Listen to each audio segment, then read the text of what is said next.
Bonjour amis du grand écran, aujourd'hui je vais vous parler de Hurlevent.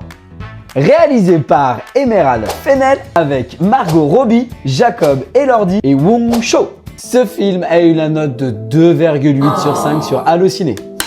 Catherine, fille d'un homme plutôt aisé, fait la rencontre durant son enfance d'un jeune homme qu'elle décidera de prénommer Heathcliff. Passant leur vie ensemble, des sentiments cachés éclorent alors en eux. Mais ils n'osent se l'avouer à cause de leur différence de classe sociale. Un homme faisant sa fortune dans le textile s'installe juste à côté de chez eux. Un dilemme naît alors, la richesse ou l'amour? Ce drame romance américain né du livre Les Hauts de Hurlevent ne reprend pas fidèlement le livre, mais le simplifie pour pouvoir l'adapter au cinéma. Film plutôt conseillé pour les personnes qui ignorent le livre pour avoir la surprise de l'histoire.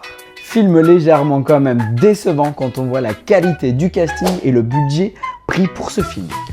Mais j'ai pu quand même entendre quelques pleurs à la fin de la séance, ce qui montre que les personnes qui en sont en mal d'amour arriveront à avoir des sentiments. Et voilà, vous avez eu donc mon avis. Voici un avis pour, un avis contre, pris presque au hasard sur Allociné.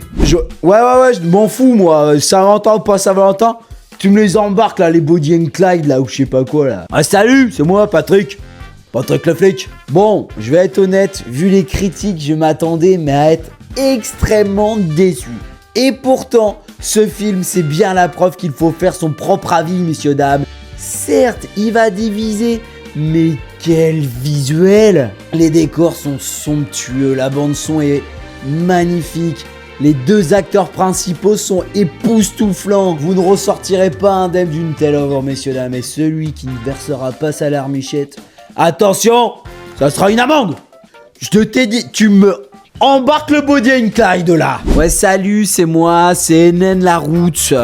L'écrivaine Emily Brontë serait tout simplement infligée et je suis sûr et certain qu'elle aurait eu des hauts le cœur en voyant cette adaptation, mais juste indigeste quoi. Érotisation gratuite et de mauvais goût, violence gratuite par moment. Malgré ce qu'il faut dire, il y a de très beaux paysages hein. Et on sent qu'il y a une volonté de cadrage esthétique. Mais oh mon dieu, mais oh ma pauvre Emily quoi. Il y a des contresens historiques affligeants. Et voilà, vous avez eu donc tous les avis. À vous de mettre le vôtre en commentaire, à aimer la vidéo et à la partager. Allez, Ciao.